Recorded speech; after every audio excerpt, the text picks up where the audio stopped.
ನಮಸ್ಕಾರ ವೀಕ್ಷಕರೇ, power punch ವಿಶೇಷ ಕಾರ್ಯಕ್ರಮಕ್ಕೆ ಆತ್ಮೀಯ ಸ್ವಾಗತ. ನಾನ್ ಸಿಂಧೂರ.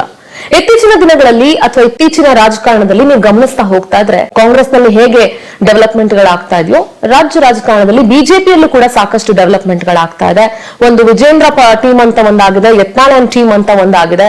ಸೊ ಈ ಬಣಬಡಿದಾಟ ಯಾಕೆ? ಇದರಿಂದ ರಾಜ್ಯದಲ್ಲಿ ಬಿಜೆಪಿ ಇನ್ನಷ್ಟು ವರ್ಚಸ್ಸನ್ನ ಕಳ್ಕೊಳ್ತಾ ಇದೆಯಾ? ಇತ್ತೀಚೆಗಷ್ಟೇ ಯತ್ನಾಳ್ ಅವರು ಕೂಡ ಪಕ್ಷದಿಂದ ಉಚ್ಚಾಟನೆಗೊಂಡ್ರು. ಈ ಉಚ್ಚಾಟನೆ ಆದ್ಮೇಲೆ ಬಿಜೆಪಿಯಲ್ಲಿ ಏನೆಲ್ಲ ಡೆವಲಪ್ಮೆಂಟ್ ಗಳಾಗ್ತಾ ಇದೆ, ಇದೆಲ್ಲದರ ಬಗ್ಗೆ ಇವತ್ತಿನ ಕಾರ್ಯಕ್ರಮದಲ್ಲಿ ಸಂಪೂರ್ಣವಾಗಿ ಮಾತನಾಡೋದಕ್ಕೆ, ಇನ್ಫ್ಯಾಕ್ಟ್ ಮುಕ್ತವಾಗಿ ಮಾತನಾಡೋದಕ್ಕೆ ನಮ್ಮ ಜೊತೆಗೆ a very humble kind politician ಅಂತ ಹೇಳ್ಬೋದು, ಬಹಳ ಒಳ್ಳೆ ನಟರು ಕೂಡ ಆಗಿದ್ರು, ನಮ್ ಜೊತೆಗಿದ್ದಾರೆ ಮಾಜಿ ಸಚಿವರು ಆದಂತಹ ಮಾನ್ಯ ಕುಮಾರ್ ಬಂಗಾರಪ್ಪ ಅವರು. ಬನ್ನಿ ಅವ್ರನ್ನ ಕಾರ್ಯಕ್ರಮಕ್ಕೆ ಬರ್ಮಾಡ್ಕೊಳ್ತೀನಿ. ಸರ್ ನಮಸ್ಕಾರ, ಕಾರ್ಯಕ್ರಮಕ್ಕೆ ಆತ್ಮೀಯ ಸ್ವಾಗತ. ನಮಸ್ಕಾರ.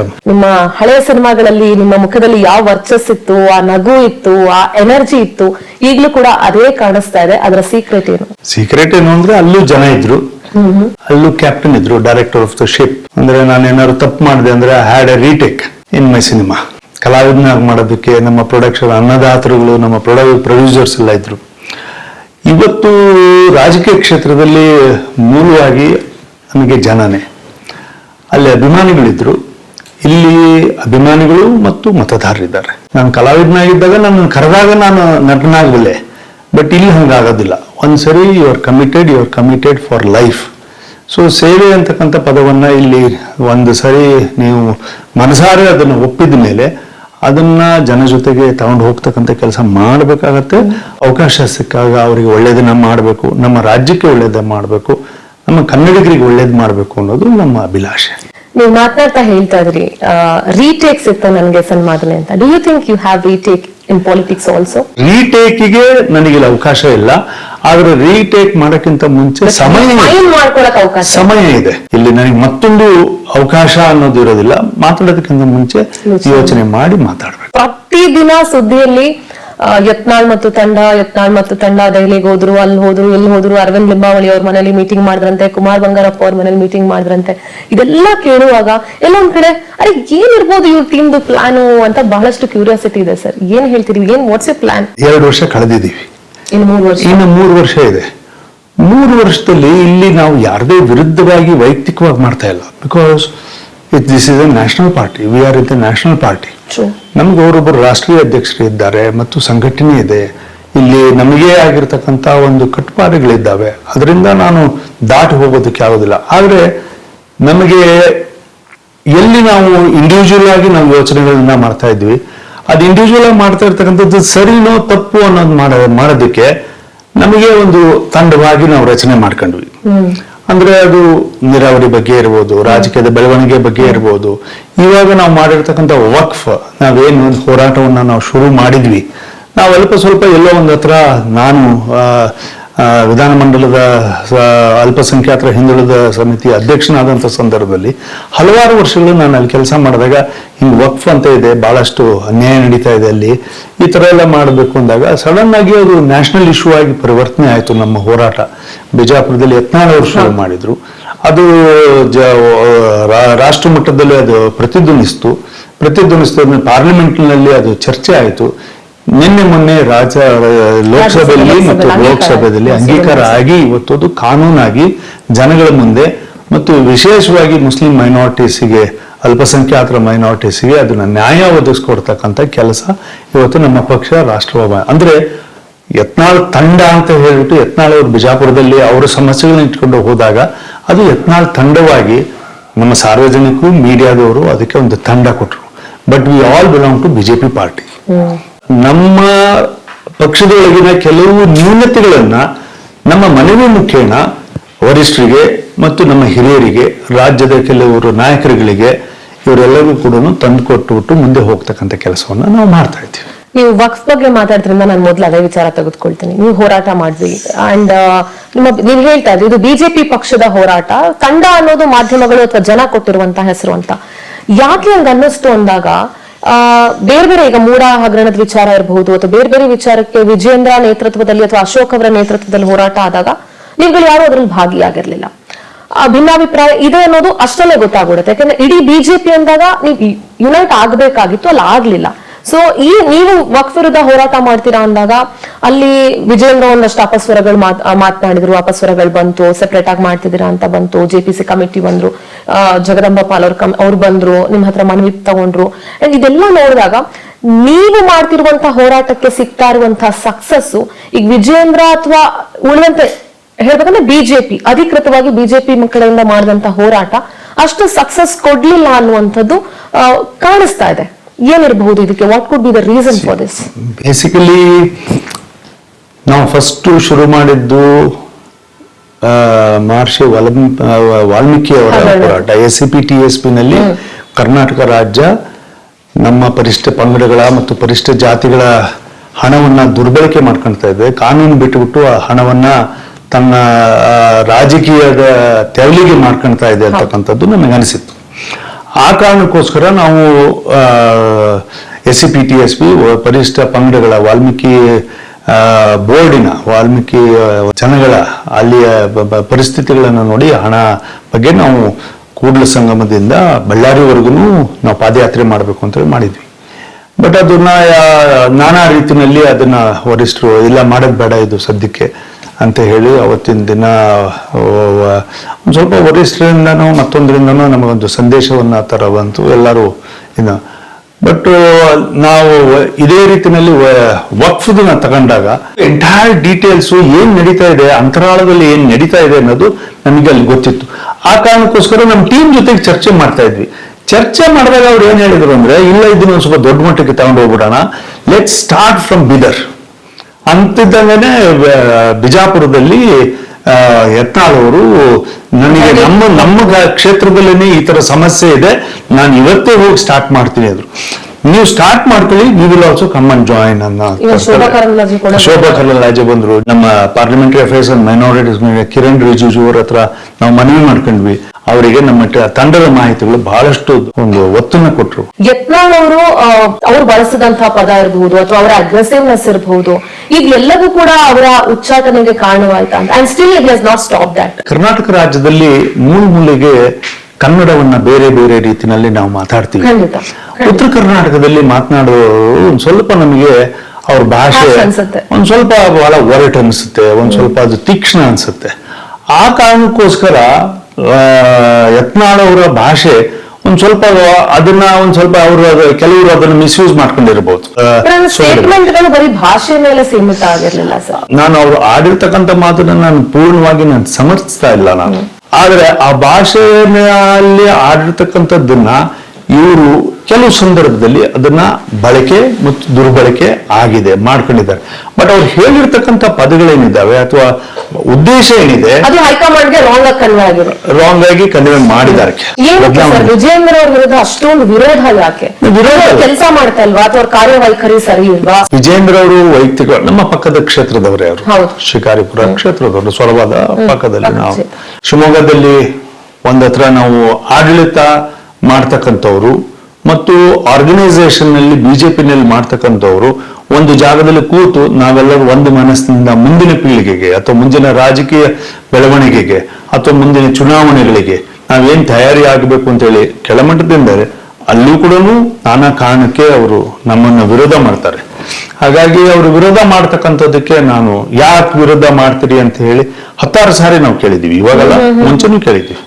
ನಾನು ಇವಾಗ ಅಧ್ಯಕ್ಷ ಆದ್ಮೇಲೆ ಅಂತ ಹೇಳ್ತಾ ಇಲ್ಲ. ಯಡಿಯೂರಪ್ಪನವರು ಮುಖ್ಯಮಂತ್ರಿ ಇದ್ದಾಗ ಕೇಳಿದ್ನಿ, ಕಟೀಲ್ ಅವರೇ ಅವ್ರಿಗೆ ಬಂದ್ಬಿಟ್ಟು ಸುಧಾರಿಸಕ್ ನೋಡ್ಬಿಟ್ಟು ಸುಧಾರಿಸ್ತಕ್ಕಂಥ ಕೆಲಸ ಮಾಡಿದ್ದಾರೆ. ಇವಾದ್ರೆ ಅವ್ರು ಬಿಡೋದಿಲ್ಲ. ನಿಮ್ಮ ಕ್ಷೇತ್ರದ ಅಡ್ಜಸ್ಟ್ಮೆಂಟ್ ಪಾಲಿಟಿಕ್ಸ್ ಮಾಡ್ತಾರೆ. ನಮಗೆ ಎಲ್ಲೋ ಒಂದು ಹತ್ರ ಸಂಘಟನಾತ್ಮಕವಾಗಿ ಯಡಿಯೂರಪ್ಪನವರ ಹಿರಿತನಕ್ಕೆ ಮುಂದೆ ಒರೆಸ್ಕೊಂಡು ಹೋಗ್ಬೇಕಾಗಿರ್ತಕ್ಕಂಥ ರಾಜಕಾರಣದಲ್ಲಿ ವಿಜೇಂದ್ರ ಅವರು ಸರಿಯಾದಂತ ಪಾದವನ್ನ ಅಥವಾ ಕಾಲನ್ನ ಇಡ್ತಾ ಇಲ್ಲ, ಮಾರ್ಗವನ್ನು ಹಿಡಿದಿಲ್ಲ, ಅದು ತಪ್ಪು ದಾರಿಗೆ ಇಳಿದಿದ್ದಾರೆ, ಅವರೆಲ್ಲರೂ ಕೂಡ ಹಾದಿ ತಪ್ಪಿದ್ದಾರೆ ಅಂತೇಳಿ ಅನಿಸುತ್ತೆ. ಸರ್, ಯತ್ನಾಳ್ ಅವರ ಉಚ್ಚಾಟನೆ ಇದೆಯಲ್ಲ, it was shocking actually. Because ಹಿಂದುತ್ವದ ಬಗ್ಗೆ ಹಿಂದೂ ಹುಲಿ ಅಂತ ಕರೀತಾ ಇದ್ರು. ಅವ್ರು ಯಾವತ್ತೂ ಯಾರನ್ನು ಕೇರ್ ಮಾಡಿದವರಲ್ಲ ಮಾತನಾಡುವಾಗ, ಅಥವಾ ಯಾವ್ದಾದ್ರು ಮರ್ಜಿಗೊಳಗಾಗಿ ಮಾತನಾಡಿದವರಲ್ಲ, ತುಂಬಾ ಸ್ಟ್ರೇಟ್ ಫಾರ್ವರ್ಡ್ ಆಗಿದ್ದವರು. ಸೊ ನಿಮ್ ತಂಡದಲ್ಲಿ ಎಲ್ಲರೂ ಕೂಡ ಹಾಗೆ ಇದ್ದೀರಾ, ಹಿಂದುತ್ವಕ್ಕೋಸ್ಕರ ಹೋರಾಟ ನಡೆಸಿದವರು. ಕೇವಲ ಹಿಂದುತ್ವದ ಒಂದು ಅಜೆಂಡಾವನ್ನ ಇಟ್ಕೊಂಡು ನೀವು ಬಿಜೆಪಿ ಪಕ್ಷದಲ್ಲಿ ಸರ್ವೈವ್ ಆಗಬಹುದು ಅಂತ? ಹಿಂದುತ್ವ ಒಂದು ವಾದ. ಬಟ್ ನಮ್ಮ ಪಾರ್ಟಿ ಕಾನ್ಸ್ಟಿಟ್ಯೂಷನಲಿ ನಾವು ಯಾರು ಕೂಡ ರಿಲಿಜನ್ ಆಗ್ಲಿ ಅಥವಾ ಒಂದು ಜಾತಿಗಾಗಿ ಸೀಮಿತವಾಗಿರ್ತಕ್ಕಂಥ ರಾಜಕಾರಣವನ್ನ ಬಿಜೆಪಿ ಪಕ್ಷ ಮಾಡಿಲ್ಲ, ಮಾಡೋದಿಲ್ಲ. ಬಟ್ ಇವತ್ತಿನ ಮುಸ್ಲಿಂ ಮೈನಾರಿಟೀಸ್ ಪ್ರಾಪರ್ಟೀಸ್ನೇ ರಕ್ಷಣೆ ಮಾಡಕ್ಕೆ ಕೇಂದ್ರ ಸರ್ಕಾರ, ಬಿಜೆಪಿ ಸರ್ಕಾರ ಇವತ್ತು ನಿಂತಿದೆ ಅನ್ನೋದಾದ್ರೆ we are not communal, we are not one based party, we are more secular than the Congress party ಇವತ್ತು ಅನ್ಸುತ್ತೆ. ಯಾಕಂದ್ರೆ ಅವರು ಮೈನಾರಿಟೀಸ್ ಇರ್ತಕ್ಕಂಥ ಜಮೀನುಗಳನ್ನ ಮಾರ್ಕೊಂಡಿದ್ರು, ಲೀಸಿಗೆ ಕೊಟ್ಬಿಟ್ಟು ಹಾಳು ಮಾಡಿದ್ರು. ಅಂದ್ರೆ ನಮ್ ಯೋಚನೆಗಳೇನಿದೆ ಹಿಂದುತ್ವವಾದದ ಮೇಲೇನೆ ನಾವಿಲ್ಲ. ಏನ್ ಬಿಜೆಪಿ ಪಕ್ಷ ಮೈನಾರಿಟೀಸ್ ಅನ್ನ ಉಳಿಸ್ಬೇಕು ಅಂತದೆ, ಇಲ್ಲಿ ರಾಜ್ಯದಲ್ಲಿ ಮೈನಾರಿಟೀಸ್ ಹೆಸರಿನಲ್ಲಿ ನೀವು 4% ಕೊಟ್ಬಿಟ್ಟು ಅದರ್ಸಿಗೆ ಇವತ್ತು ಅನ್ಯಾಯ ಮಾಡ್ತಕ್ಕಂಥ ಕೆಲಸ ಆಗುತ್ತೆ. ರಿಸರ್ವೇಶನ್ಸ್ ಯಾವುದು ಕಾಂಟ್ರಾಕ್ಟ್ ರಿಸರ್ವೇಶನ್ಸ್ ಅಲ್ಲಿ. ಹಾಗೆ ಇದೇನಾಗುತ್ತೆ, ಡಿಫ್ರೆನ್ಸಿಯೇಷನ್ ದೊಡ್ಡ ಮಟ್ಟಕ್ಕೆ ತೋರಿಸ್ತಾ ಹೋಗ್ತಾ ಇದೆ. In the name of secular Congress is more communal. Yatnal ಅವರ ಉಚ್ಚಾಟನೆ ಹೈಕಮಾಂಡ್ ನಿಂದ ನಿಮ್ಮಗಳಿಗೆ ಒಂದು ಸಂದೇಶನ ನಮ್ಮ ಹತ್ರ ಈ ಕ್ಷಣದವರೆಗೂ ಅಥವಾ ಈ ದಿನದವರೆಗೂ ಕೂಡ ಸಾಮಾನ್ಯ ಯಾವೇ ವರಿಷ್ಠರಾಗ್ಲಿ ಮತ್ತೊಂದಾಗ್ಲಿ ಥ್ರೆಟ್ ಆಗಿ ಅಥವಾ ಮತ್ತೊಂದು ಕಾಲ್ ಮಾಡಿ ವಿನಂತಿ ಅಥವಾ ಮತ್ತೊಂದು ಏನಾದ್ರು ಬಹಳ ಸಮಜಾಯಿಸಿ ಹೇಳ್ತಕ್ಕಂಥ ಕೆಲಸ. ನಮ್ಮ ವಿನಂತಿನ ನಾವು ವರಿಷ್ಠರಿಗೆ ಮಾಡ್ಕೊಂಡಿದ್ದೀವಿ, ನಾವೆಲ್ಲ ಒಗ್ಗಟ್ಟಿಂದ ಇದ್ದೀವಿ. ಈ ತರ ಬದಲಾವಣೆ ಆದ್ರೆ ಮುಂದಿನ ರಾಜಕೀಯ ಪರಿಸ್ಥಿತಿಗಳು ನಮ್ಮ ಬಿಜೆಪಿ ಪಕ್ಷಕ್ಕೆ ಉತ್ತಮವಾಗಿ ಬರ್ತಕ್ಕಂಥದ್ದು. ಯಾಕಂದ್ರೆ Karnataka is the only state in south India. ಹಾಗಾಗಿ ಇಲ್ಲಿ ತರಬೇಕು ಅಂದ್ರೆ ಈ ನ್ಯೂನತೆಗಳು ಏನ್ ಆಗಿದಾವೆ ಅಸೆಂಬ್ಲಿ ಎಲೆಕ್ಷನ್ಸ್ ಅಲ್ಲಿ ಅಥವಾ ಸಂಘಟನೆಯಲ್ಲಿ, ಪಾರ್ಲಿಮೆಂಟ್ ಎಲೆಕ್ಷನ್ಸ್ ಅಲ್ಲಿ. ಕರ್ನಾಟಕದಲ್ಲಿ ರಾಜ್ಯಾಧ್ಯಕ್ಷ ಬದಲಾವಣೆ ಆಗುತ್ತೆ, ಅದರಲ್ಲಿ ಒಂದು 5 ಜನರ ಹೆಸರು ಮುಂಚೂಣಿಯಲ್ಲಿದೆ ಅಂತ ಕೇಳ್ಪಟ್ರಿ, ನಿಜಾನ? ರಾಜ್ಯಾಧ್ಯಕ್ಷರ ಬದಲಾವಣೆ ಆಗಬೇಕು ಅನ್ನೋದು ಬರೀ ನಮ್ದು ಮಾತ್ರ ಅಲ್ಲ, ನಮ್ಮ ತಂಡ ಅಂತಲ್ಲಿ ಮಾತ್ರ ಇಲ್ಲಿ ಇಲ್ಲ, ಅಥವಾ ರೆಬಲ್ ಟೀಮು ಬಣ ಅಂತ ಅಲ್ಲ. ಇದು ಸರ್ವೇ ಸಾಮಾನ್ಯವಾಗಿ ನಮಗೆ ಬಂದಿರತಕ್ಕಂಥ ಫಲಿತಾಂಶಗಳಿರ್ಬೋದು. ನಮಗೆ ವಿಧಾನಸಭಾ ಇದಕ್ಕೆ ಒಂದ್ ಕಡೆಗೆ ಕಟೀಲ್ ಅವರು ಇದ್ರು, ಅವ್ರ ನೇತೃತ್ವದಲ್ಲಿ ನಡೀತು, ಅವ್ರು ನಾವು ಸೋತ್ವಿ. ಅವ್ರ ಬದಲಾವಣೆ 3 ವರ್ಷ ಆದ್ಮೇಲೆ ಅವ್ರ ಬದಲಾವಣೆ ಆಗ್ಬೇಕಿತ್ತು, 2 ಟರ್ಮ್ ಬದಲಾವಣೆ. ಅದಾದ್ಮೇಲೆ ಪಾರ್ಲಿಮೆಂಟ್ ಚುನಾವಣೆಯಲ್ಲಿ ನಾವು 26 ಇದ್ದವರು ನಾವು 17 ಬಂದಿದ್ದೀವಿ. ಅದು ಎಲ್ಲದಕ್ಕಿಂತ ಹೆಚ್ಚಾಗಿ ನಮ್ಮ 3 ಬೈ ಎಲೆಕ್ಷನ್ಸ್ 3 ಗೆಲ್ಲಂತ ವಾತಾವರಣದಲ್ಲಿ ನಾವು ಸೋತಿದೀವಿ ಅಂದ್ರೆ ಅದು ನ್ಯೂನತೆ ಯಾರ್ದಾಗುತ್ತೆ? ಇವೆಲ್ಲ ಭಿನ್ನಾಭಿಪ್ರಾಯಗಳು ಪಕ್ಷದ ವರ್ಚಸ್ಸಿಗೆ ಪೆಟ್ಕೊಡ್ತಿದೆ ಅಂತ don't you think so? Yatnal ಅವರು ಮಾಡ್ತಕ್ಕಂಥ ಸ್ಟೇಟ್ಮೆಂಟ್ ಪರ್ಸನಲ್ ಸ್ಟೇಟ್ಮೆಂಟ್ಗೆ ನಾನು ಉತ್ತರ ಕೊಡೋಕ್ಕಾಗಲ್ಲ. Will have to ask only Yatnal. But ಸಂಘಟನಾತ್ಮಕವಾಗಿ ಇವತ್ತು ಬದಲಾವಣೆಯ ಟೈಮು. ಬಿಕಾಸ್ ನಮಗೆ ಆರ್ಗನೈಸೇಷನ್ ಅಲ್ಲಿ ಆಂತರಿಕವಾಗಿರ್ತಕ್ಕಂಥ ಚುನಾವಣೆಗಳು ನಡೀತಾ ಇದ್ದಾವೆ ಇವತ್ತು. ಅಂದ್ರೆ ರಾಜ್ಯಾಧ್ಯಕ್ಷರಾಗಬೇಕು, ರಾಷ್ಟ್ರಾಧ್ಯಕ್ಷರಾಗಬೇಕು, ಇಲ್ಲಿ ಎಲ್ಲದೂ ಕೂಡ ಬದಲಾವಣೆಗಳಾಗಬೇಕು ಅಂತ ಈಗ ನಾನು ಧ್ವನಿ ಮಾಡಲಿಲ್ಲ ಅಂದ್ರೆ ನಾನು ಯಾವಾಗ ನನಗೆ ಹಕ್ಕು ಬರ್ತದೆ? ಈಗ ನಮಗೆ ಧ್ವನಿ ಮಾಡ್ಬೇಕು ನಾವು. ಅಂದ್ರೆ ಯತ್ನಾಳ್ ಅವರು ಉಚ್ಚಾಟನೆ ಆದ್ರು, ನಾಳೆ ದಿವಸ ನಿಮ್ಮನ್ನು ಯಾರನ್ನಾದ್ರೂ ಉಚ್ಚಾಟನೆ ಏನ್ ಮಾಡ್ತೀವಿ? ಯತ್ನಾಳ್ ಅವರ ವಿಚಾರಧಾರೆಗಳು ಬೇರೆ ಇದೆ. ಅವರು ಕೆಲವು ಮಾತನ್ನು ಅವ್ರು ಆಡಿರ್ತಕ್ಕಂಥದ್ದಕ್ಕೆ ಪ್ರಾಬಬ್ಲಿ ವರಿಷ್ಠರಿಗೆ. ಆದ್ರೆ ನಮ್ಮ ತಂಡದಿಂದ ನಾವು ಯಾರು ಕೂಡ ಮಾತನಾಡಿಲ್ಲ. ನಾವು ಕೂಡ ಯತ್ನಾಳ್ ಅವರಿಗೆ ಬಹಳ ಸಂದರ್ಭದಲ್ಲಿ ನಾವು ಇಲ್ಲ, ನಾವೆಲ್ಲರೂ ತಂಡದಲ್ಲಿ ಇದ್ದವರು ನಮ್ಮ ಭಾವನೆಗಳನ್ನ ಈ ರೀತಿ ವ್ಯಕ್ತಪಡಿಸ್ಬೇಕು. ಅವರು ಸ್ವಲ್ಪ ಅಗ್ರೆಸಿವ್ ಆಗಿದ್ದಾರೆ. ಅದಕ್ಕೆ ನಾನಾ ಕಾರಣಕ್ಕೆ ನಾವು ಮಾಡಬಾರ್ದು ಅಂತ ಪಾಪ ಆ ಕಡೆಯಿಂದನೂ ಕೂಡ 2 ಸರಿ ನೋಟಿಸ್ ಕೊಟ್ಟಿದ್ರು. ಅದಕ್ಕೆ 2 ಸರಿನೂ ಕೂಡ ನಾವು ಉತ್ತರ ಕೊಟ್ಟಿದ್ವಿ. ಒಂದ್ ಸ್ವಲ್ಪ ರಾಜಕೀಯದ ಹಿನ್ನೆಲೆ ಇರ್ಬೋದು, ಹಿನ್ನೋಟ ಇರ್ಬೋದು. ಯಡಿಯೂರಪ್ಪ ಹಾಗೂ ವಿಜಯೇಂದ್ರ ಬ್ಲಾಕ್ ಮೇಲ್ ಮಾಡಿದ್ರಿಂದ ಹೈಕಮಾಂಡ್ ನ ಯತ್ನಾಳನ್ನ ಉಚ್ಚಾಟನೆ ಮಾಡಿದ್ರ? ಆ ದೃಷ್ಟಿಕೋನದಲ್ಲಿ ನನಗೆ ಗೊತ್ತಿಲ್ಲ. ಏನೇನು ರಾಜಕಾರಣದಲ್ಲಿ ನಡೀತವೆ, ನಡೆಯಲ್ಲ ಅಂತ ನಾನು ಭಾವಿಸೋದಿಲ್ಲ. ಯಾಕಂದ್ರೆ ನಾವೆಲ್ಲರೂ ಕೂಡ ಅನುಭವಿಸಿದ್ವಿ. ನಾವು ನಮ್ಮ ತಂದೆಯವರು ಬಂಗಾರಪ್ಪನವರು CM ಆದಾಗ್ಲೂ ಕೂಡ ತಂದೆಯವ್ರನ್ನ ಇಳಿಸಬೇಕಾದ್ರೆ CBI ಕೇಸ್ಗಳಾಗಿತ್ತು. ಆಡಳಿತ ಪಕ್ಷದ ವಿರುದ್ಧ ಹೋರಾಟ ಮಾಡೋದ್ರಲ್ಲಿ ಬಿಜೆಪಿ ವಿಫಲವಾಗಿದೆ. ಬಿಜೆಪಿ ರಾಜ್ಯದಲ್ಲಿ ವರ್ಚಸ್ಸನ್ನ ಕಳ್ಕೊಳ್ತಾ ಇದೆ ಬಿಕಾಸ್ ಆಫ್ ದಿಸ್ ಬಣ ಬಡದಾಟ ಅಂತ ಅನ್ನಿಸ್ತಾ ಇದೆ. ಬಣ ಬಡದಾಟದ್ದಲ್ಲ, ಆರ್ಗನೈಸೇಷನ್ ಅಲ್ಲಿ ಇದು ಸೂಕ್ತವಾಗಿರ್ತಕ್ಕಂಥ ಮಾರ್ಗವನ್ನ ಅವರು ಪಡಿತಾ ಇಲ್ಲ. ಸೂಕ್ತವಾಗಿರ್ತಕ್ಕಂಥ ವ್ಯವಸ್ಥೆ ಒಂದು ಸಂಘಟನೆಯಲ್ಲಿ ಹೋರಾಟ ಮಾಡ್ತಾ ಇಲ್ಲ. ಕರ್ನಾಟಕ ರಾಜ್ಯದ ವಿಧಾನಮಂಡಲದಲ್ಲಿ ನಮಗೆ ಚರ್ಚೆ ಆಗ್ಬೇಕಾಗಿರ್ತದ್ದು ಕರ್ನಾಟಕ ರಾಜ್ಯದ ಜನತೆಯ ಏಳಿಗೆಗೆ, ಮುಂದಿನ ಈ ಪೀಳಿಗೆಗೆ ಮಾಡ್ಬೇಕಾಗಿರ್ತಕ್ಕಂಥದ್ದು. ಕರ್ನಾಟಕ ರಾಜ್ಯವನ್ನ ಇವತ್ತೇನು ನಾವು ಇಷ್ಟೊಂದು 2ನೇ ಸ್ಥಾನದಲ್ಲಿ ನಾವು ಟ್ಯಾಕ್ಸ್ ಕಟ್ತಾ ಇದ್ದೀವಿ, ಈ ನಮ್ಮ ರಾಜ್ಯ ಉತ್ತುಂಗಕ್ಕೆ ತಗೊಂಡು ಹೋಗ್ಬೇಕು, ಸಿಲಿಕಾನ್ ಸಿಟಿ ಆಫ್ ಇಂಡಿಯಾ ಅಂತ ಹೇಳ್ತಾ ಇದ್ದೀವಿ. ಬೆಂಗಳೂರಿನಲ್ಲಿ ಇರ್ತಕ್ಕಂಥ ಸಮಸ್ಯೆ ಇದೇ DCM ಅವರು ಇವತ್ತು ಗುಂಡಿ ಮುಚ್ಚಬೇಕು ಅಂದ್ರೆ ಇದು ದೇವರೇ ಬಂದು ಕಾಪಾಡಬೇಕು ಅನ್ನೋ ಮಟ್ಟಕ್ಕೆ, ಇಲ್ಲಾಂದ್ರೆ ಬೆಂಗಳೂರು ಬಿಟ್ಟು ಹೋಗಿ ನಮಗೆ ಇದನ್ನ ಮಾಡೋಕೆ ಸಾಧ್ಯ ಇಲ್ಲ ಅನ್ನೋ ಮಟ್ಟಕ್ಕೆ ಇವತ್ತು ಆಡಳಿತ ಮಾಡ್ತಕ್ಕಂಥವ್ರು ಹೇಳ್ತಾರೆ ಅನ್ನೋದಾದ್ರೆ, ಇನ್ನು ಹೇಗೆ ಇವ್ರನ್ನ ನಾವು ನಂಬಿ ಮುಂದೆ ತಗೊಂಡು ಹೋಗೋದು. ಆ ನಿಟ್ಟಿನಲ್ಲಿ ಜನ ಇವತ್ತು ಯಾವ ಒಂದು 5 ಗ್ಯಾರಂಟಿ ಮೇಲೆ ನಂಬಿ ಹೋಗಿ ಅದನ್ನ ವೋಟ್ ಹಾಕಿ ಗೆಲ್ಲಿಸ್ಬಿಟ್ರು. ಅದು ಅವ್ರ ಹಕ್ಕು. ಇದು ನಾನು ಜನದ ಬಗ್ಗೆ, ನಾನು ಸಾಮಾನ್ಯ ನಮ್ಮ ಮತದಾರ ಪ್ರಭುಗಳ ಬಗ್ಗೆ ನಾನು ಮಾತನಾಡೋದಿಲ್ಲ. ಆದ್ರೆ ಹಾಕಿದ ಮೇಲೆ ಇವತ್ತೇನು ನೊಂದ್ಕೊಳ್ತಾ ಇದ್ದಾರೆ ಬೆಲೆ ಏರಿಕೆಗಳು. ಬೇರೆ ಬೆಲೆ ಏರಿಕೆ ಬಗ್ಗೆ ಹೋರಾಟ ಮಾಡಿದ್ರು, ಅಹೋರಾತ್ರಿ ಧರಣಿ ಮಾಡ್ತೀವಿ ಅಂತ ಯಡಿಯೂರಪ್ಪನವ್ರನ್ನ ಕರ್ಕೊಂಡು ಬಂದ್ರು. ವಿಜಯಂದ್ರಗಾಗ್ಲಿ ಅಶೋಕ್ ಅವ್ರಿಗಾಗ್ಲಿ ಯಡಿಯೂರಪ್ಪನವರ ಫೇಸ್ ವ್ಯಾಲ್ಯೂ ಇಲ್ಲದೆ ಹೋರಾಟವನ್ನ ಮಾಡೋದಕ್ಕೆ ಆಗಲ್ವಾ ರಾಜ್ಯ ಬಿಜೆಪಿಗೆ? ಇರಬಹುದು. ನಾನು ನಿಮ್ಮ ಮಾತನ್ನ ಪೂರ್ಣವಾಗಿ ನಾನು ಅಲ್ಲಗಳಿಗೆ ಹೋಗೋದಿಲ್ಲ. ಆದ್ರೆ ನಿನ್ನೆ ನಡೆದಿರ್ತಕ್ಕಂಥದ್ದು it was I think more or less ಅದೆಲ್ಲದು ಕೂಡ ಒಂದು ಫೋಟೋಶಾಟ್ಸ್ ತರ ಆಗಿದೆ ಅಂತ ಹೇಳಿ ನನ್ನ ಭಾವನೆ. ಯಾಕೆ ಸರ್ ಹೋಗ್ಲಿಲ್ಲ? ಯಾಕಂದ್ರೆ ಅಲ್ಲಿ ನೈಜವಾಗಿರ್ತಕ್ಕಂಥ ಹೋರಾಟ ಅದ್ರಲ್ಲಿ ಇರ್ಲಿಲ್ಲ ಅಂತೇಳಿ ನಮಗೆ ಅನಿಸಿದೆ. ಅದು ಓನ್ಲಿ ಒಂದ್ ವೇಳೆ ಮಾಡಬೇಕು ಅನ್ನೋದು ಇದ್ದಿದ್ರೆ ಐ ಥಿಂಕ್ ಬೇರೆ ಬೇರೆ ವಿಚಾರಗಳು ಎಲ್ಲವೂ ಕೂಡ ಸೇರಿಸ್ಕೋಬೇಕಿದ್ವಿ. ನಮಗೆ ಇದನ್ನೇ ಹೋರಾಟ ಮಾಡೋದಕ್ಕೆ 1 ವಾರ 10 ದಿನದ ಮುಂಚೆ ವಿಧಾನ ಮಂಡಲನೇ ಇತ್ತು. ಅಲ್ಲೇ ನಾವು ಹೋರಾಟ ಮಾಡ್ಕೋಬಹುದಿತ್ತು. ಅಲ್ಲೇ ನಾವು ಸರ್ಕಾರವನ್ನ ಮಂಡಿ ಊಡಿಸ್ಬೋದಿತ್ತು. ಮಂಡಿ ಮೇಲೆ ಅವ್ರನ್ನ ಕೆಳಗಡೆ ಇಳಿಸ್ಬೋದಿತ್ತು. ಅಲ್ಲಿ ಬೆಲೆ ಏರಿಕೆಯಲ್ಲಿ ನಾವು ಮಾಡೋದಕ್ಕೆ ನಾವು ಮಾತಾಡ್ಲೇ ಇಲ್ಲ. ವಿಧಾನ ಮಂಡಲದಲ್ಲಿ ನೀವು ಮಾತನಾಡಬೇಕಿತ್ತು. ಅದನ್ನ ಬಿಟ್ಟುಬಿಟ್ಟು ಅಂತ ಅವಕಾಶಗಳನ್ನ ಪ್ರತಿಪಕ್ಷ ಬಿಜೆಪಿನೂ ಕೂಡ ಅದು ಪೂರ್ಣ ಪ್ರಮಾಣದಲ್ಲಿ ಅಶೋಕ್ ಅವ್ರ ಪ್ರಯತ್ನಗಳನ್ನ ನಾನು ಮಾಡಿದ್ದಾರೆ ಅಂತೇಳಿ ನಾನು ಭಾವಿಸ್ತೀನಿ. ಯಾಕಂದ್ರೆ ಅವರು ಬಹಳಷ್ಟು ಪ್ರತಿಭೆ.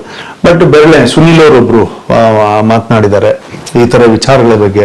ಯತ್ನಾಳ್ ಅವರೊಬ್ರು ಮಾತನಾಡಿದ್ರೆ ಇನ್ನು 1-2-3 ಜನ ಶಾಸಕ ಮಿತ್ರರು ಅಲ್ಲಿ ಇರ್ತಕ್ಕಂಥವ್ರು ಪ್ರಯತ್ನ ಪಟ್ಟಿದ್ದಾರೆ. ಆದ್ರೆ ಸಾಮೂಹಿಕವಾಗಿ ಒಂದು NDA ಆಗಿ JDS ಅಂಡ್ ಬಿಜೆಪಿ ಪಕ್ಷ ಒಂದು ದೊಡ್ಡ ಹೋರಾಟವನ್ನ ಏನು ಮಾಡಬೇಕಿತ್ತು ಅದನ್ನು ತಾರ್ಕಿಕ ಹಂತಕ್ಕೆ ತಗೊಂಡು ಹೋಗ್ಲೇ ಇಲ್ಲ. ಜೆಡಿಎಸ್ ನ ಪಕ್ಕಕ್ಕಿಟ್ಟು ನಮಗೆ ಹೋರಾಟ ನಡೆದಿದೆ. ಎಲ್ಲೊಂದ್ ಕಡೆ ಬಿಜೆಪಿ ಹಾಗೂ ಜೆಡಿಎಸ್ ನಡುವಿನ ಮೈತ್ರಿ ಬಿರುಕು ಬಿಟ್ಬಿಟ್ಟಿದ್ಯಾ ಅಥವಾ ಬಿರುಕು ಬಿಡುವ ಹಂತದಲ್ಲಿ ಅದು ಪ್ರಾಸೆಸ್ ಅಲ್ಲಿ ಇದೆಯಾ ಅಂತ ಅನ್ನಿಸ್ತಾ ಇದೆ. ಇದೇ ಮೂಡ ಹೋರಾಟ ಮಾಡಬೇಕಾದ್ರೂ ಕೂಡ ಈ ವ್ಯತ್ಯಾಸಗಳನ್ನ ನಾವು ಕಂಡಿದ್ವಿ. ಮತ್ತು ತದನಂತರ ಕೆಲವು ಹಿರಿಯ ನಾಯಕರುಗಳು ವರಿಷ್ಠರ ಕಡೆಯಿಂದ ಬಂದ್ಬಿಟ್ಟು ಎಲ್ಲ ನಾವು ಒಟ್ಟಿಗಿರಬೇಕು ಅಂತಕ್ಕಂಥದ್ದನ್ನ ಮಾಡಿದ್ರು. ಈ ಸರಿ ಹೋರಾಟ ಮಾಡ್ಬೇಕಾದ್ರೆ ಅವರು ವರಿಷ್ಠರ ಗಮನಕ್ಕೆ ಇವ್ರು ತರಲಿಲ್ಲ ಮತ್ತು ಇವರು ಅವರಿಗೆ ಗಮನ ತರಲಿಲ್ಲ. ಅಂದ್ರೆ ಆರ್ಗನೈಸೇಷನ್ ಹೇಗೆ ನಡೆಸ್ಕೊಂಡು ಹೋಗ್ಬೇಕು, ಹೇಗೆ ಇರಬೇಕು, ಹೇಗೆ ಇದನ್ನು ಮುಂದಕ್ಕೆ ತಗೊಂಡು ಹೋಗ್ಬೇಕು ಆ ಪರಿಕಲ್ಪನೆನೇ ಇವತ್ತು ದೂರ ಆಗಿದೆ. ಆ ಕಾರಣಕ್ಕೋಸ್ಕರ ಇವೆಲ್ಲವೂ ಕೂಡ ತೊಂದರೆಗಳು. 2028ಕ್ಕೆ ನಾನು CM ಆಗ್ತೀನಿ ಅಂತ ಯತ್ನಾಳ್ ಅವರು ಸ್ಟೇಟ್ಮೆಂಟ್ ಗಳು ಕೊಟ್ಟಿದ್ದಾರೆ. ಬಿಜೆಪಿ ನಂಗೆ ಗೊತ್ತಿಲ್ಲ, ಬಹಳಷ್ಟು ಸ್ಟೇಟ್ ಗಳಲ್ಲಿ ಸರ್ಪ್ರೈಸ್ CM ಕ್ಯಾಂಡಿಡೇಟ್ಸ್ ಗಳನ್ನ ಅನೌನ್ಸ್ ಮಾಡಿದ್ದಾರೆ. ಗೊತ್ತಿಲ್ಲ ಯತ್ನಾಳ್ ಅವರ ಫೇಟ್ ಅಲ್ಲಿ ಏನಿದೆ. ಅವ್ರಾದ್ರೂ ಆಗ್ಬಹುದು, ಆಗದೇನೂ ಇರಬಹುದು. ಅವರು CM ಆಗ್ತಾರೆ, ಆಗಬಹುದು ಮುಂದೊಂದು ದಿನ ಅನ್ನುವಂತ ಕಾರಣಕ್ಕೆ ನೀವೆಲ್ಲರೂ ಅವರೊಟ್ಟಿಗೆ ಸಾಥ್ ನೀಡ್ತಾ ಇದ್ದೀರಾ ಅಥವಾ ಲೈಕ್ ಮೈಂಡೆಡ್ ಇದೀರಾ ಅಂತಾನು, ಅಥವಾ what could be the reason? ನಾವು ಬಿಜೆಪಿ ಪಕ್ಷದ ಮುಖ್ಯಮಂತ್ರಿಯನ್ನ ಮಾಡೋದಕ್ಕೆ ನಾವು ತಯಾರಿದ್ದೀವಿ. ಯಡಿಯೂರಪ್ಪನವ್ರು ಮುಖ್ಯಮಂತ್ರಿ ಆಗ್ತಾರಾ ಅಥವಾ ಯತ್ನಾಳ್ ಅವ್ರು ಮುಖ್ಯಮಂತ್ರಿ ಆಗ್ತಾರಾ, ಮತ್ತೊಬ್ರು ಮುಖ್ಯಮಂತ್ರಿಗಳಾಗ್ತಾರ ಅನ್ನೋ ತೀರ್ಮಾನ ನಮ್ಮದಲ್ಲ. ಬಿಜೆಪಿ ಪಕ್ಷವನ್ನ ಸ್ವಂತ ಶಕ್ತಿ ಮೇಲೆ ಬಿಜೆಪಿ ಇದೇ ತರ ಸ್ವಂತ ಶಕ್ತಿ ಮೇಲೆ ಬಿಜೆಪಿ ಅಧಿಕಾರಕ್ಕೆ ಬರುತ್ತೆ ಅನ್ನೋ ನಂಬಿಕೆ ಇದೆಯಾ? 100% ಬಂದೇ ಬರ್ತೀವಿ. ಯಾಕಂದ್ರೆ ಇಲ್ಲಿ ಬದಲಾವಣೆಗಳನ್ನ ವರಿಷ್ಠರು ತಂದು ಕೊಟ್ಟೇ ಕೊಡ್ತಾರೆ ಅಂತಕ್ಕಂಥ ವಿಶ್ವಾಸ ನಮಗಿದೆ. 100% ಮುಂದಿನ 2028ಕ್ಕೆ ಬಿಜೆಪಿ ಪಕ್ಷ ಅಧಿಕಾರಕ್ಕೆ ಇಲ್ಲಿ ಬಂದೇ ಬರ್ತದೆ. ಮುಖ್ಯಮಂತ್ರಿಗಳನ್ನ ವರಿಷ್ಠರು ಮಾಡ್ತಕ್ಕಂಥ ಸಂದರ್ಭದಲ್ಲಿ ಅವ್ರು ಮಾಡ್ತಾರೆ. ಇನ್ನೊಂದು ಕುತೂಹಲ ಇದೆ ಸರ್, ಎಲ್ಲೋ ಒಂದ್ ಕಡೆ ನಿಮ್ಮ ಹೈಕಮಾಂಡ್ ಇಂಡೈರೆಕ್ಟ್ ಆಗಿ ನಿಮಗೆ ಸಪೋರ್ಟ್ ಮಾಡ್ತಿದ್ಯಾ ಅನ್ನೋ ಪ್ರಶ್ನೆ ಇದೆ. ವಿಜಯೇಂದ್ರ ಅವರಿಗೆ ಮೇಲ್ನೋಟಕ್ಕೆ ಸಪೋರ್ಟ್ ಮಾಡಿ, ಇಂಡೈರೆಕ್ಟ್ ಆಗಿ high command supporting Yatnal and is friends ಅನ್ನೋ ತರ ಒಂದು ಸ್ಟ್ರಾಂಗ್. ಬೇಸಿಕಲಿ ನಮ್ಮ ಹೋರಾಟದಲ್ಲಿ ರಾಜಕೀಯ ಇರಲಿಲ್ಲ. ನಮ್ಮ ಹೋರಾಟದಲ್ಲಿ ನ್ಯಾಯ ಕೊಡಿಸ್ಬೇಕು ಅನ್ನೋದು ಉದ್ದೇಶ ಇತ್ತು. ವಕ್ಫ್ ಅದಾಗ್ಲಿ ಅಥವಾ ಇವಾಗ ಹೊಸದಾಗಿ ನಾವು ಏನ್ ತಗೊಳ್ತಾ ಇದ್ದೀವಿ, ನುಸುಳುಕೋರ್ರು ಅಂದ್ರೆ ಇಲ್ಲಿಗಲ್ ಇಮಿಗ್ರೆಂಟ್ಸ್ ಅಂತ ಏನೇ ಕರಿತಾ ಇದೀವಿ, ಅದು ಪಾಕಿಸ್ತಾನ ಇರ್ಬೋದು, ಆಫ್ರಿಕಾ ಇರ್ಬೋದು, ಬಾಂಗ್ಲಾದೇಶ, ಮ್ಯಾನ್ಮಾರ್, ಶ್ರೀಲಂಕಾ, ಅನೇಕ ನುಸುಳುಕೋರ್ರು ಇಂಡಿಯಾದಲ್ಲಿ ಬಂದ್ಬಿಟ್ಟು ಇದ್ದಾರೆ. ಆದ್ರೆ ಬಹಳಷ್ಟು ಜನ ಕ್ರಿಮಿನಲ್ ಆಕ್ಟಿವಿಟೀಸ್ ದುರುಪಯೋಗ ಪಡಿಸ್ಕೊಂಡಿರ್ತಾರೆ ಮತ್ತು ಅವರು ಕಮ್ಯುನಲ್ ಆಗಿ ಮತ್ತು ನಮ್ಮ ರಾಷ್ಟ್ರವಾದವನ್ನ ತುಳಿಬೇಕು, ಭಾರತವನ್ನ ತುಳಿಬೇಕು, ಇಲ್ಲಿಯ ಜನ ಅಶಾಂತಿಯಿಂದ ನೆಲೆಸಬೇಕು. ಇದಕ್ಕೆ ಒಂದು ದುರಂತದ ಕಥೆಗಳನ್ನ ಈ ಸಂಸಾರಗಳು ಹೇಳ್ಬೇಕು. ಯಾಕಂದ್ರೆ ಪಾರ್ಲಿಮೆಂಟ್ ಅಟ್ಯಾಕ್ ಮಾಡಿದಾಗ ಅಥವಾ ನಮ್ಮ KCA ಸ್ಟೇಡಿಯಂ, ಹೋಟೆಲ್ ರಾಮೇಶ್ವರ ಕೆಫೆನ ಅಟ್ಯಾಕ್ ಮಾಡಿದಾಗ, ಈ ತರ ಅನೇಕ ಬಾಂಬ್ ಬ್ಲಾಸ್ಟ್ ಗಳನ್ನ ನೋಡಿದಾಗ ಎಲ್ಲಿಂದನೋ ಎಲ್ಲಿಗೋ ಲಿಂಕು, ಎಲ್ಲೆಲ್ಲೋ ನಮಗೆ ಇನ್ನೂ ಕೂಡ ಸ್ಲೀಪಿಂಗ್ ಸೆಲ್ಸ್ ಎಲ್ಲ ಎಲ್ಲೆಲ್ಲಿ ಇದ್ದಾರೆ ಅನ್ನೋದೇ ಕೂಡ ನಮಗೆ ಗ್ರಾಫಿಂಗ್ ಆಗ್ತಲ್ಲ. ಈಗಾಗಲೇ 2 ತಿಂಗಳ ಅದ್ರ ಮೇಲೆ ನಾನು ಸ್ಟಡಿ ಮಾಡ್ತಾ ಇದ್ದೀನಿ. ಅಂಡ್ ಅದಕ್ಕೊಂದು ತಾರ್ಕಿಕವಾಗಿರ್ತಕ್ಕಂಥ ಹಂತವನ್ನ ಇವತ್ತೇನು ಅಮೆರಿಕ ಮಾಡಿದೆ ಅಥವಾ ಬೇರೆ ಕಂಟ್ರೀಸ್ ಎಲ್ಲರೂ ಕೂಡ ಕೆಲವು cleansing of the illegal immigrants ಅಂತ ಹೇಳ್ಬಿಟ್ಟು ಏನ್ ಮಾಡ್ತಾ ಇದೆ, ಅದನ್ನ ನಮ್ಮ ರಾಷ್ಟ್ರದಲ್ಲೂ ಕೂಡ ದೊಡ್ಡ ಮಟ್ಟಕ್ಕೆ ತರಬೇಕು ಅನ್ನೋದು ನಮ್ಮ ಇಚ್ಛೆ ಇದೆ. ಹೊಸ ಪಕ್ಷ ಕಟ್ತೀನಿ ಅನ್ನುವಂತ ಮಾತು ಯತ್ನಾಳ್ ಅವರಿಂದ ಬಂತು. ಹೊಸ ಪಕ್ಷ ಕಟ್ಟೋದು ಅಷ್ಟು ಸುಲಭನಾ? ಪಕ್ಷ ಕಟ್ಟಿದ್ರೆ ನೀವು ಬಿಜೆಪಿ ಬಿಟ್ಟು ಆ ಹೊಸ ಪಕ್ಷಕ್ಕೆ ಹೋಗ್ತೀರಾ? ಇಲ್ಲ, ಇದು 100% ಸತ್ಯಕ್ಕೆ ದೂರವಾಗಿರ್ತಕ್ಕಂಥ ಮಾತುಗಳು. ಸನ್ಮಾನ್ಯ ಯತ್ನಾಳ್ ಅವರು ಹೊಸ ಪಕ್ಷ ಕಟ್ತೀನಿ ಅಂತ ಹೇಳಲಿಲ್ಲ. ಅವರು ವಿಜಯದಶಮಿವರೆಗೂ ಸಮೀಕ್ಷೆ ಮಾಡಿಸ್ತೀನಿ, ಜನಗಳ ಭಾವನೆಗಳೇನಿದ್ದಾವೆ ಅಂತ ಹೇಳ್ತೀನಿ, ಹಿಂದುತ್ವದ ಬಗ್ಗೆ, ಪಕ್ಷದ ಬಗ್ಗೆ, ಅಥವಾ ಇವಾಗ ಇರ್ತಕ್ಕಂಥ ಪರಿಸ್ಥಿತಿಗಳ ರಾಜಕೀಯದ ಬಗ್ಗೆ ಅದನ್ನು ವರಿಷ್ಠರಿಗೆ ತಲುಪಿಸ್ತೀನಿ ಅಂತಕ್ಕಂಥ ಪ್ರಯತ್ನದಲ್ಲಿ ಅವ್ರು ಹೇಳಿದ್ದಾರೆ. ಹೊಸ ಪಕ್ಷ ಕಟ್ತೀನಿ ಅಂತಕ್ಕಂಥ ಮಾತನ್ನ ಹೇಳಿಲ್ಲ. ಒಂದ್ ವೇಳೆ ಆ ತರದ ಯೋಚನೆಗಳೇನಾದ್ರೂ ನಮ್ಮ ಜೊತೆಗಿದ್ದವರಿಗಾಗ್ಲಿ ಅಥವಾ ಯತ್ನಾಳಿಗಾಗ್ಲಿ ಮತ್ತೊಬ್ಬರಿಗಾಗ್ಲಿ ಇದೆ ಅನ್ನೋದಾದ್ರೆ ನಾವ್ಯಾರು ಅದಕ್ಕಿಲ್ಲ. ನಾವು ಹೊಸ ಪಕ್ಷ ಕಟ್ಟೋದ್ರಲ್ಲೂ ಇಲ್ಲ, ಮತ್ತು ನಾವು ಯಾವುದೇ ತರದ ಪಕ್ಷ ವಿರೋಧಿ ಚಟುವಟಿಕೆಗಳನ್ನ ಮಾಡಬೇಕು ಅನ್ನೋ ಉದ್ದೇಶನೂ ನಮಗಿಲ್ಲ. ನಾವು 100% ನಾವು ಬಿಜೆಪಿ ಪಕ್ಷದಲ್ಲೇ ಇರೋರು, ಬಿಜೆಪಿ ಪಕ್ಷದಲ್ಲೇನೆ ಮುಂದುವರಿಯೋರು. ಸರ್, ಕೆಲವೊಂದು ಇನ್ಸ್ಟಾಂಟ್ ಕ್ವಶನ್ಸ್ ಕೇಳ್ತೀನಿ, ಕ್ವಿಕ್ ಆನ್ಸರ್ ಮಾಡ್ಬೇಕು ಪ್ಲೀಸ್. ವಿಜೇಂದ್ರ ಹಾಗೂ ಅಶೋಕ್ ಅವ್ರಿಗೆ ಆಗಲ್ಲ. ಸುಳ್ಳು. ವಿಜೇಂದ್ರ ಹಾಗೂ ಸುನಿಲ್ ಕುಮಾರ್ಗೆ ಆಗಲ್ಲ. ಸುಳ್ಳು. ವಿಜೇಂದ್ರ ಅವರ ಜೊತೆಲಿರೋರು ಅವ್ರನ್ನ ಕೆಳಗಿಳಿಸ್ಲಿ ಅಂತ ಕಾಯ್ತಾ ಇದ್ದಾರೆ. ಇರಬಹುದು. ಕಾಂಗ್ರೆಸ್ ಸರ್ಕಾರದ ಗ್ಯಾರಂಟಿಗಳು ಸರಿಯಾಗಿ ಅನುಷ್ಠಾನ ಆಗ್ತಾ ಇಲ್ಲ. ಸತ್ಯ. ಕಾಂಗ್ರೆಸ್ ಸರ್ಕಾರದ ಬೆಲೆ ಏರಿಕೆಯ ಅಸ್ತ್ರವನ್ನ ಬಿಜೆಪಿ ಸರಿಯಾಗಿ ಉಪಯೋಗಿಸ್ಕೊಳ್ತಾ ಇಲ್ಲ. ಸತ್ಯ. ಕುಮಾರ್ ಬಂಗಾರಪ್ಪ ಅವರು ಏನಾದ್ರು ರಾಜ್ಯಾಧ್ಯಕ್ಷರಾಗುವಂತಹ ಅವಕಾಶ ಇದೆಯಾ? Question mark. ಕುಮಾರ್ ಬಂಗಾರಪ್ಪ ಅವರು ರಾಜ್ಯಾದ್ಯಂತ ಹೋರಾಟ ಮಾಡುವಲ್ಲಿ ಯತ್ನಾಳ್ರನ್ನ ಮೀರಿಸುವಂತಹ ಹಂತಕ್ಕೆ ಬೆಳೆದು ನಿಲ್ಲುವಂತಹ ಯೋಚನೆಗಳನ್ನ ಹಾಕೊಂಡಿದ್ದಾರಾ? ನಾವೆಲ್ಲರೂ ಸರಿಸಮಾನರು. ಕುಮಾರ್ ಬಂಗಾರಪ್ಪ ಅವರು ವಿಜೇಂದ್ರ ಅವರ ಜೊತೆಗೆ ವೈಯಕ್ತಿಕವಾಗಿ ಯಾವುದೇ ಅವರ ಜೊತೆಗೆ ದ್ವೇಷ ಇಲ್ಲ, ಆದ್ರೆ ರಾಜಕೀಯವಾಗಿ ಎಲ್ಲೋ ಒಂದ್ ಕಡೆ ಕುಮಾರ್ ಬಂಗಾರಪ್ಪ ಅವರನ್ನು ಅವರು ತುಳಿಯೋದಕ್ಕೆ ಪ್ರಯತ್ನ ಪಟ್ಟರು ಅನ್ನುವಂತ ನೋವಿದೆ. ಸತ್ಯ. ಅಶೋಕ್ ವಿಪಕ್ಷ ನಾಯಕರ ಸ್ಥಾನವನ್ನ ಸರಿಯಾಗಿ ನಿಭಾಯಿಸ್ತಾ ಇಲ್ಲ. ಸುಳ್ಳು. ಅರವಿಂದ್ ಬೆಲ್ಲದವರಿಗೆ ರಾಜ್ಯಾಧ್ಯಕ್ಷ ಆಗಬೇಕು ಅನ್ನುವಂತ ಬಹಳಷ್ಟು ಹಂಬಲ ಇದೆ. Question mark. ರಾಜ್ಯ ಸರ್ಕಾರವನ್ನ ಕಟ್ಟಿ ಹಾಕುವಲ್ಲಿ ವಿಪಕ್ಷ ಫೇಲ್ಯೂರ್ ಆಗಿದೆ. ಸತ್ಯ. ಹೋರಾಟ ಮುಂದಿನ ಹಂತದಲ್ಲಿ ಇದೇ ರೀತಿ ಮುಂದುವರೆದ್ರೆ ಬಿಜೆಪಿ ಅಧಿಕಾರಕ್ಕೆ ಬರೋದು ಕಷ್ಟ ಇದೆ. ಸುಳ್ಳು. ಇನ್ನು ಕೆಲವು ದಿನಗಳಲ್ಲಿ ಜೆಡಿಎಸ್ ಜೊತೆ ಬಿಜೆಪಿ ಮೈತ್ರಿ ಮುರಿದು ಹೋಗುತ್ತೆ. ಸುಳ್ಳು. 2028ರ ಚುನಾವಣೆಯಲ್ಲಿ ಜೆಡಿಎಸ್ ಹಾಗೂ ಬಿಜೆಪಿ ಮೈತ್ರಿಯಾಗಿ ಚುನಾವಣೆಯನ್ನ ಫೇಸ್ ಮಾಡಲ್ಲ. ಸುಳ್ಳು. ಅಂದ್ರೆ ಮಾಡುತ್ತೆ ಅಂತ ಹೇಳ್ತಿದ್ದೀರಾ? ಜೊತೆ ಹೋಗ್ತಾರೆ. ಬೆಂಗಳೂರಿನ ಜನ ಅತಿ ಹೆಚ್ಚು ತೆರಿಗೆ ಕಟ್ತಾರೆ, ಅದು ಕಸದ ಮೇಲೆ ಕೂಡ ಟ್ಯಾಕ್ಸ್ ಹಾಕುವ ಮಟ್ಟಕ್ಕೆ ಬಿಬಿಎಂಪಿ ಬಂದು ನಿಂತ್ಕೊಂಡಿದೆ. ಗ್ರೇಟರ್ ಬೆಂಗಳೂರು ಹಾಗೂ ಬೆಂಗಳೂರಿನ ಪರಿಸ್ಥಿತಿಯ ಬಗ್ಗೆ ನಿಮ್ಮ ಲಾಸ್ಟ್ ಒಪಿನಿಯನ್? ಇವತ್ತು ಬಿಬಿಎಂಪಿ ಅಥವಾ ಗ್ರೇಟರ್ ಬೆಂಗಳೂರು ಈ ಕಲ್ಪನೆಗಳು ಏನಿದಾವೆ, ಕಾಂಗ್ರೆಸ್ ಪಕ್ಷದ ಆಡಳಿತದಲ್ಲಿ ಇದೊಂದು ದುರಂತಕ್ಕಾಗುತ್ತೆ. ಇದು ಬಿಬಿಎಂಪಿ ಮೇಲೆ ಕಸದ ಮೇಲೆ ತೆರಿಗೆ ಹಾಕ್ತಕ್ಕಂಥದ್ದು. ನೀವು ಕಸದ ಮೇಲೆ ತೆರಿಗೆ ಹಾಕಬೇಕು ಅಂತಕ್ಕಂಥ ವಾದ ಇದೆ ಅನ್ನೋದಾದ್ರೆ ನಮಗೆ ಇನ್ಫ್ರಾಸ್ಟ್ರಕ್ಚರ್ ಕೊಡಿ ಫಸ್ಟ್. ನೀವು ಪಾರ್ಕಿಂಗ್ ಮೇಲೆ ನೀವು ಶುಲ್ಕವನ್ನ ವಸೂಲಿ ಮಾಡಕ್ ಹೊರಟಿದ್ದೀರಾ, ನೀವು ಇನ್ಫ್ರಾಸ್ಟ್ರಕ್ಚರ್ ಕೊಡಿ ಮೊದಲು. ನನಗೆ ನಡೀತಕ್ಕಂಥ ಕಾಂಗ್ರೆಸ್ ಪಕ್ಷ ಇಡೀ ಬೆಂಗಳೂರಿನಲ್ಲಿ ಬರ್ತಕ್ಕಂಥ ಅರ್ಧ ಮುಕ್ಕಾಲಷ್ಟು ಹಣವನ್ನ, ತೆರಿಗೆ ಹಣವನ್ನ, ದುಡಿದು ಬೆವರು ಸುರಿಸಿ ಕೊಟ್ಟಿರ್ತಕ್ಕಂಥ ಕಂದಾಯದ ಹಣವನ್ನ, ಟ್ಯಾಕ್ಸ್ ಅನ್ನ, ಅದು ಅವರು ತಮ್ಮ ಸ್ವಾರ್ಥದ ಮತ್ತು ಜನಪ್ರಿಯ ರಾಜಕೀಯದ ಕ್ಷುಲ್ಲಕ ಕಾರಣಕ್ಕೋಸ್ಕರ ದುರ್ಬಳಕೆ ಮಾಡ್ಕೊಂಡು ಬೆಂಗಳೂರನ್ನ ಅಧೋದಿಗೆ ಗತಿಗೆ ತಗೊಂಡು ಹೋಗ್ತಕ್ಕಂಥ ಕೆಲಸವನ್ನ ಮಾಡಿದ್ದಾರೆ.